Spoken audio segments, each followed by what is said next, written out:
សម្រាប់សួរពុកម៉ែបងប្អូនទាំងអស់គ្នាថ្ងៃនេះវិលមកជួបខ្ញុំសារជាថ្មីថ្ងៃនេះដែរខ្ញុំក៏បានចែកម្លែកជូនពុកម៉ែបងប្អូនពីកន្លែងអាគារមួយរបស់វៀតណាមរបស់កម្មកររោងចក្ររបស់វៀតណាមគេបានទិញដូចជាកន្លែងខ្វិនដូគេហៅថាខ្វិនដូអញ្ចឹងពុកម៉ែបងប្អូនពេញតាមទៅវាថាបណ្ដាវៀតណាមគេហៅថាខូយងគឺបូកខ្មែរអញ្ចឹងគេហៅថាអាគារសម្រាប់ប្រជាពលរដ្ឋដូចជាកម្មកររោងចក្ររបស់វៀតណាមគេរស់នៅពុកម៉ែបងប្អូននេះនិយាយទៅបើថាគេមានកាក់មានលុយគេទិញអាគារគេមិនចង់ទិញដីហើយរំថាធ្វើផ្ទះទីបើក្រនៅពុកម៉ែបងប្អូនប៉ុន្តែឥឡូវពួកវៀតណាមគេហៅថាគូយង្គឺអញ្ចឹងដើម្បីគេសាងសង់ឲ្យគេលក់ឲ្យកម្មកររបស់វៀតណាមពុកម៉ែបងប្អូនហ្នឹងហើយឧទាហរណ៍ថាមកបន្ទប់នោះបើដោយថ្នាក់1ថ្នាក់2ថ្នាក់3អញ្ចឹងវាដោយតម្លៃដែរពុកម៉ែបងប្អូនហើយតម្លៃរបស់វាគឺ$15,000 $15,000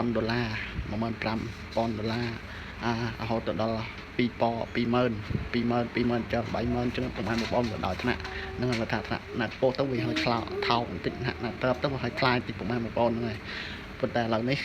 ខ្ញុំក៏បានចែកម្លែកព្រមពុកម៉ែរៀងរាល់វីដេអូរបស់ខ្ញុំបានថតឡើងពុកម៉ែបងប្អូនកុំភ្លេចជួយ like ជួយ share ជួយ like ជួយ subscribe ជារបស់ខ្ញុំអ្នកមួយផងដើម្បីខ្ញុំមានកម្លាំងចិត្តកម្លាំងកាយកែស្នៃវីដេអូបន្ត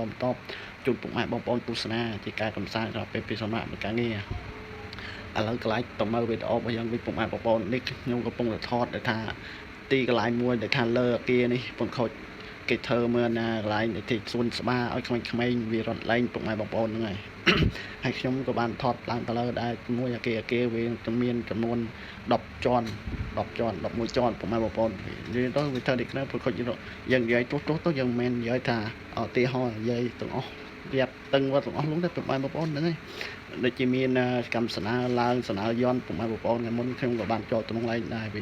គឺបន្ទប់គេធំហើយកន្លែងដីរបស់គេមាន2បន្ទប់ពុកម៉ែកន្លែងបាយកន្លែងអង្គុយមើលទូរទស្សន៍កន្លែងហូបតែអញ្ចឹងបាទចឹងវីដេអូនេះខ្ញុំចែកម្លែកពុកម៉ែបងប្អូនបានតែប៉ុណ្្នឹងទេបើលោកគ្រប់ស្គាល់កន្លែងមួយសូមពុកម៉ែបងប្អូនភ័យទោសជាស្រ័យបាទអរគុណច្រើន